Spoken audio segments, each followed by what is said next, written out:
Scottie Scheffler's start to the 2025 golf season is on hold due to that freak hand injury suffered over Christmas. But thankfully for the world number one, it's not expected to keep him out long, and he should be back in action by mid-January. So on the heels of Scheffler's historic 2024 season, one that even saw him being compared to peak Tiger Woods, and had us wondering whether he could still get even better.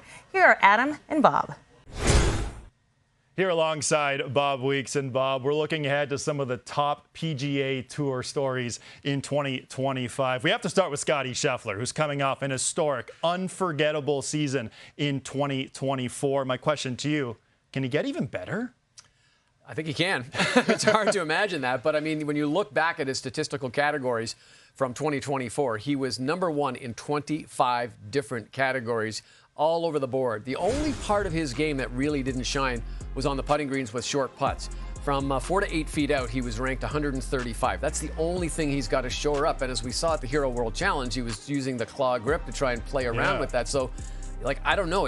Do you think that he can actually get better from those short putts? And if he does, what does that say? Well, it seemed like at the Hero World Challenge anyway that the stroke was more simplified. He wasn't thinking as much. He was rocking his shoulders back and forth versus using his hands like he was doing before, even before changing to that spider mallet style of putter before the Arnold Palmer Invitational. Now, I find it kind of weird that he's using two grips from outside 15 feet. He's still got the conventional grip.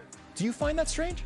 Not really. You know, there are guys who've done that, who've had different grips for depending on how long the putt is. Nota Begay actually went as far as to go left-handed or right-handed, depending on if the putt was long or if it was short. Jim Nelford was a great Canadian player. You know, he swung right-handed but putted left-handed. So there's all sorts of ways, and I don't really think it matters as much as long as you get the ball in the hole, and that's obviously what he did for that second part of the season especially. It certainly was. You mentioned players using both sides to play, to putt, or go from tee to green to putt. We know our own Brian Hayes also does the same thing, which, kind of a different scale, Scottie Scheffler and Brian Hayes. Now, all the dominance by Scottie Scheffler, had a great 2024 season, but he only has 2 majors on his resume right now. So is it fair to call Scottie's run underwhelming maybe? I guess if you look at majors, because basically at the end of your career, that's what people are going to look back at. They're going to look back at how many majors you won. Now, you win 9 times in 1 year. That's unheard of. That's a career for most good players.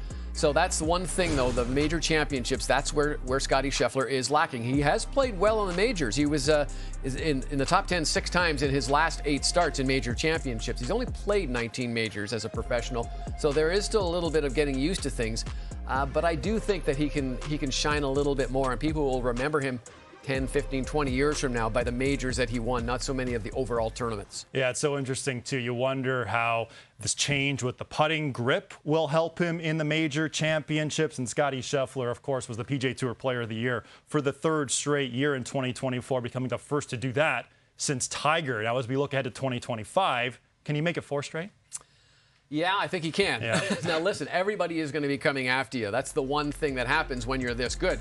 The other side is, though, everybody looks up on the leaderboard and they see your name there and they say, oh, yeah, man, Scottie Scheffler's already out in front. Now we got to catch him. You're forcing every other player in the field to play maybe a little bit of a different style of golf that they normally would just to try and catch you. And even when you're behind, like we saw at the Olympic Games, he comes and goes into a sprint at the finish line and wins there, too. So he's really tough to beat. Scottie Scheffler in 2024 was first in first-round scoring on the PGA Tour, first in second-round scoring on the PGA Tour, and second in final-round scoring. He was dominant from start to finish. But what do you think his ceiling is among some of the greats in the game?